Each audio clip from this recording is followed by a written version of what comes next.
في موسم 86-87 وبالتحديد في كأس إيطاليا في مباراة بين بارما وإي سي ميلان، كان في راجل أعمال اسمه بيرلسكوني معروف باتجاهاته السياسية، وإنه قرر يدخل مجال الرياضة ويشتري نادي، وكان النادي ده هو نادي إي سي ميلان. المهم إنه بعد الماتش ده ما انتهى، راح بيرلسكوني اتكلم مع رئيس نادي بارما وقتها أرنستو سيريزيني عن المدرب بتاعهم واللي كان وقتها أريغو ساكي، وبالتالي وصل لساكي إن بيرلسكوني هيتابعه طول الموسم. وفعلا بعد كده في صيف 1987 أصبح ساكي مدربا للميلان، والقرار ده هيغير تاريخ الميلان. وكملحوظة بس، القرار ده كان ممكن يغير تاريخ الكورة لولا شوية إصابات كده منعت إنجازات كتير إنها تبقى حقيقة. طبعا أنت مش فاهم حاجة، بس هشرح لك لسه. بس قبل ما اشرح لك، في تصريح من ساكي عن فترة تعاقده مع الميلان. التصريح كان عن بيرلسكوني اللي وجه له ساكي جملة وقتها وقال له: انت يا اما مجنون او عبقري.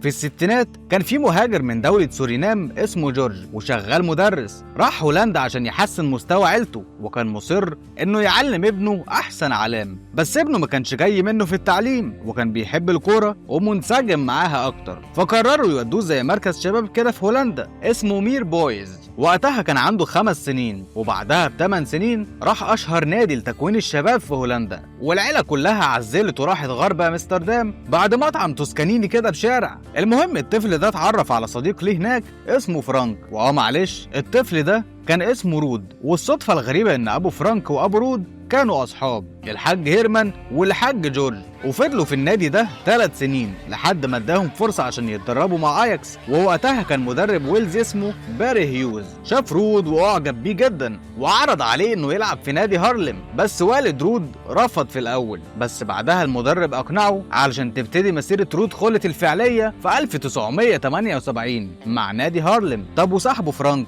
او فرانك رايكارد، لا ده كان لسه في كلام معاه انه يروح اياكس ويتدرب مع الناشئين هناك، وفعلا ده حصل علشان يبقى خلت في هارلم ورايكارد في اياكس. والموسم 78 والارض هولندا. والرقم التاريخي دلوقتي انه بمجرد ما شارك رود خلت مع هارلم اصبح اصغر لاعب في الدوري الهولندي يشارك في مباراة رسمية، كان عمره 16 سنة بس. واول موسم ده لعب معاهم 24 مباراة رسمية، وفي الموسم ده سجل 4 اهداف وصنع هدف واحد بس. للاسف الموسم ده هبط فيه هارلم للدرجة الثانية، وهبوط هارلم هو صعود لنجومية رود خولت.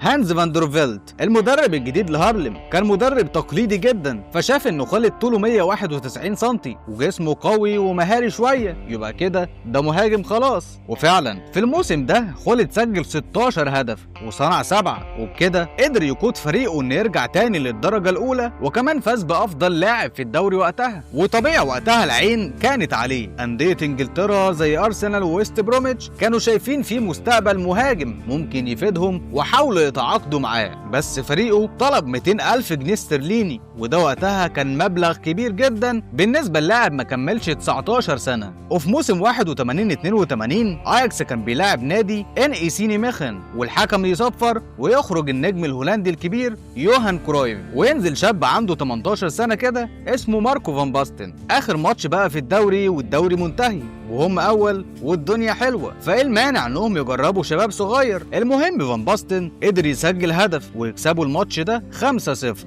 وبالمناسبة فرانك رايكارد وقتها كان عنده 20 سنة وكان بيلعب المباراة دي مع اياكس اللي قدر يتصدر الدوري وقتها، وكان في المركز الثاني بي اس في، وكان في المركز الرابع هارلم بين قوسين رود خولت. ونادي هارلم انه لسه صاعد ويبقى في المركز الرابع دي كانت مفاجأة. بس خلينا نتكلم عن استراتيجية هارلم وقتها واسلوبه وطريقته اللي اتغيرت من 4-3-3 ل 3-5-2. وطبعا خولت ما لعبش كمهاجم بس، لا ده كمان لعب وينج ونص ملعب، وقدر يأدي في ال3 مراكز كأنهم مراكزه الأساسية، ودي كانت نقطة قوة كبيرة بتميز رود خولت طول مسيرته. وفي الموسم ده قدر يسجل 16 هدف ويصنع 5 أهداف. وفي بداية موسم 82-83 طبعا كان صعب خولت يكمل مع هارلم، فنادي فاينورد كان بيحاول يعمل مشروع علشان يقوي الفريق ويقدر ينافس على الدوري من تاني، وكان خولت هو هدفهم في الانتقالات. وفعلا تمت الصفقة ب 300,000 جنيه استرليني. مع فاينورد لعب خولت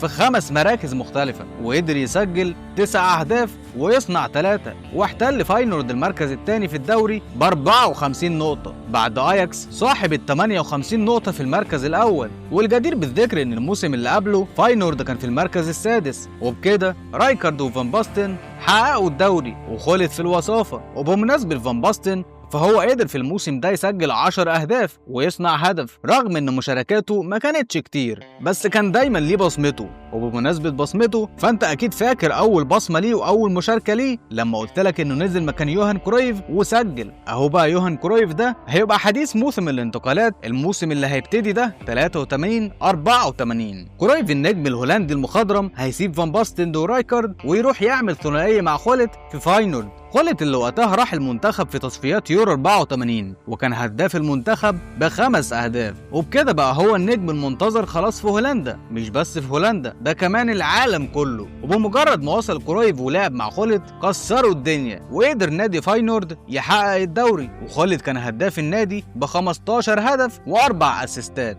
وكسبوا الكاس كمان في الموسم ده. وخالد خد جايزة أفضل لاعب هولندي. والموسم اللي بعده 84-85 حصلت أول إصابة تبعده عن الملاعب، وكمان كرويف اعتزل. فطبعا فاينورد بعد عن الدوري ونهى الموسم في المركز الثالث برصيد 48 نقطة، وأياكس في الصدارة ب54 نقطة، وبي اس في في المركز الثاني ب48 نقطة. وفان باستن ورايكارد السيزون ده كسبوا خالد، وخصوصا فان باستن لأنه سجل 22 هدف وكسب الدوري، وكان النجم الأول في أياكس وكمان هولندا. وبالمناسبة دي كانت تاني مرة يكسب فيها هداف الدوري وتاني مرة على التوالي، وده رقم قوي اللاعب ما كملش 21 سنة. وفي موسم 85-86 فان باستن كان في البيك بتاعه تهديفيا، لدرجة انه في ماتش من الماتشات سجل 6 أهداف، وفضل نجم الموسم لحد ما حصلت له إصابة بعدته عن أياكس 6 مباريات.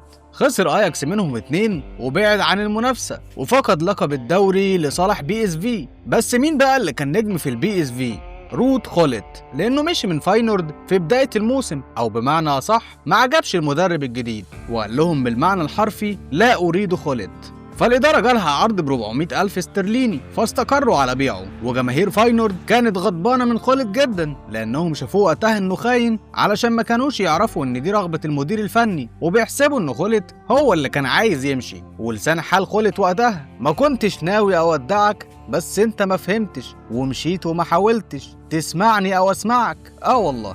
وخالد في الموسم ده سجل 24 هدف مع بي اس في وخد الدوري. اما الموسم اللي بعده موسم 86-87 نادي بي اس في اتعاقد مع مدير فني جديد، المدير الفني اللي ادى لخولت الحريه الكبيره في ارضيه الملعب، لان الموسم اللي قبله رغم اداء خولت واهدافه دي كلها الا انه كان مجرد ليبرو مش مهاجم خالص. وبعد الحريه اللي خدها في الملعب قدر يساهم ب40 هدف في 37 مباراه، وكان افضل لاعب هولندي، وكمان خدوا الدوري. فكل ده كان طبيعي يخلي عيون اكبر انديه العالم وقتها على خولت. بس الناحية التانية فان باستن كان متألق مع أياكس رغم انهم ما خدوش الدوري، بس برضه لانه غاب للإصابة 7 ماتشات. بس فان باستن قدر يبقى هداف الدوري ب31 هدف. وهنا هنقف ثانية ونفكر، هل كان المفروض خولت وفان باستن وهم في عز التألق ده انهم يفضلوا في الدوري الهولندي؟ فكان طبيعي يفكروا انهم يحترفوا بره بلدهم في عز النجومية دي. فان باستن جاله عرض من ميلان وريال مدريد وبرشلونة،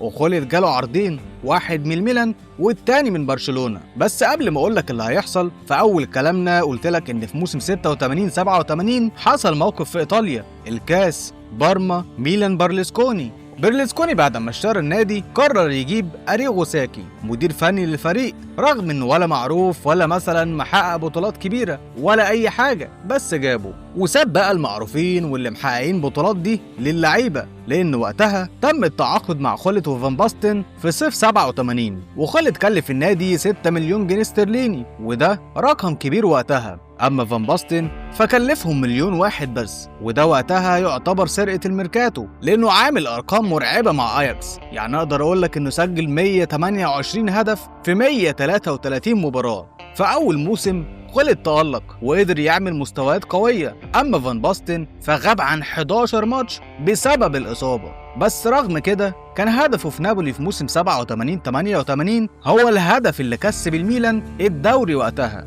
وفي صيف 88 والتوقف الدولي ومباراة اليورو، وطبعا هولندا هتشارك في البطولة، فبالتالي الثلاثة اللي ليهم دور فان باستن وخولت ورايكارد. وقتها هولندا عملت بطولة كبيرة ووصلت للنهائي قدام الاتحاد السوفيتي، وبالمناسبة هو أول ماتش برضه ليهم كان قدام الاتحاد السوفيتي، وخسروا وقتها بهدف لا شيء بحضور 60,000 متفرج. بس بعدها قابلوا انجلترا وكسبوهم 3-1 بهاتريك النجم الكبير ماركو فان باستن، وبعدها كسبوا ايرلندا 1-0 وتأهلوا من المجموعات لنص النهائي، وهيلعبوا المستضيف صاحب الارض والجمهور ألمانيا الغربية، ولكن كسبوهم 2-1 وتأهلوا للنهائي. يوم 25 يونيو 1988 هولندا تحقق بطولة اليورو على حساب الاتحاد السوفيتي بعد ما كسبوهم 2-0 بأهداف فان باستن ورود خولت وبحضور 72,000 متفرج. وخلاص كده البطولة خلصت واللعيبة هترجع للأندية تاني، بس هل رايكارد هيرجع فريقه ولا الفريق هيختلف؟ رايكارد وقتها كان خرج من اياكس وراح سبورتنج، وبعدها راح اعاره لريال سيراكوستا لحد ما جه اليورو وتألق طبعا، فالميلان قرر يشتريه وقتها ب3 مليون يورو، وبرضه ده رقم كبير جدا وقتها، وخصوصا ان رايكارد لاعب نص ملعب مش مهاجم ولا جناح مثلا، بس تألقه وقتها خلاه يستحق الرقم ده، وبكده اجتمع الثلاثي خولت وفان باستن ورايكارد في فريق واحد وهو اي سي ميلان. فيا ترى ايه اللي هيقدروا يعملوه؟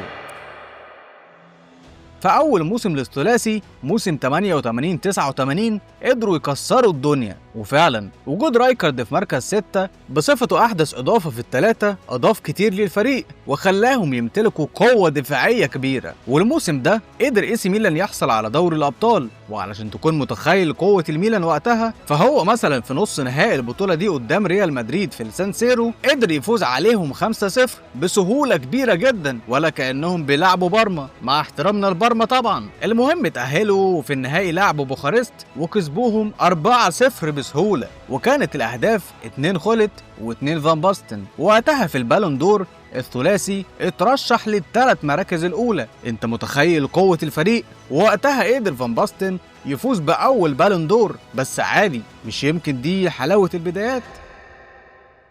في موسم 89-90 الميلان بيفوز لتاني مرة على التوالي بدوري الأبطال، بس المرة دي على حساب بنفيكا ومش بسهولة زي السنة اللي قبلها، لأنهم كسبوهم 1-0 عن طريق فرانك رايكارد اللي وقتها برضه اترشح للبالون دور مع فان باستن وفرانكو باريزي، وبرضه قدر يفوز بيها فان باستن. وبعد كم الإنجازات اللي عملها أريغو ساكي مع الفريق وتحوله من كونه مدرب لفريق يدوب يعمل ماتش حلو في الكاس لمدرب يكسب 2 دوري أبطال على التوالي، وصل بعدها فابيو كابيلو علشان يبقى هو المدير الفني لنادي اي سي ميلان. فهل السيطرة هتستمر؟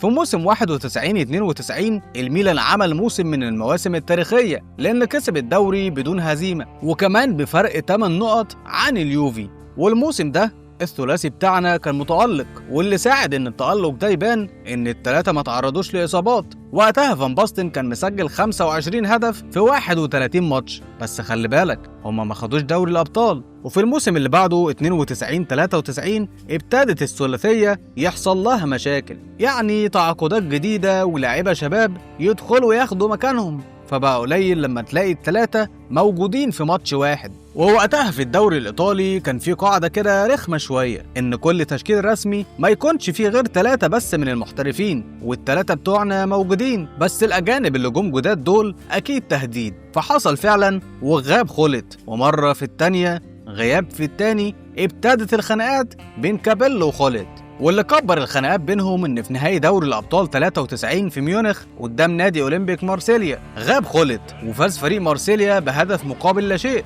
وغياب خولت استمر لان كان عنده مشكله في ركبته، وانت عارف بقى مشاكل الركبه ازاي قادره تنهي مسيره لاعب حتى لو كان نجم. المهم ان خولت مشي راح سامبدوريا على سبيل الاعاره، فتمام كده معانا 2 من ال3، بس هما مش 2 قوي لان رايكارد قرر يمشي ويروح اياكس. حاجه في منتهى اديني رجعت لك اديني بين ايديكي، كفايه دموع بقى مش عارف اشوف عينيكي. وبكده ما بقاش في غير ماركو فان باستن اللي الاصابات بتاعته زادت بس هو لسه نجم. في آخر موسم ده لعب في الدوري 15 ماتش، سجل 13 هدف، وده معدل تهديفي قوي جدا. بس الإصابات يا صديقي ليها رأي تاني خالص. في ديسمبر 92 وبعد تالت بالون دور للمرعب ماركو فان باستن، قرر يعلن اعتزاله لعب كرة القدم بسبب الإصابة في عمر 28 سنة بس وب3 بالون دور. بس خليني اقول لك ان في نهايه سنه 95 في نهائي دوري الابطال بين اياكس واي سي ميلان في فيينا وعلى ملعب ارنست هابل،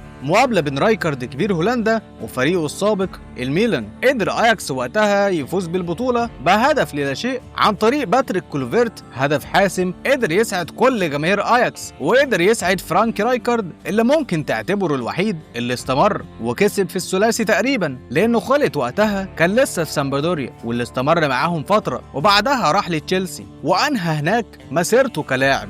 يمكن القصص الكبيرة اللي زي دي بتبقى غريبة وبتأكد بشكل كبير إن كرة القدم سيناريو كبير مش مجرد لعبة. بس هل القصة الجاية هتبقى من ضمن السيناريو الغريب؟ سلام.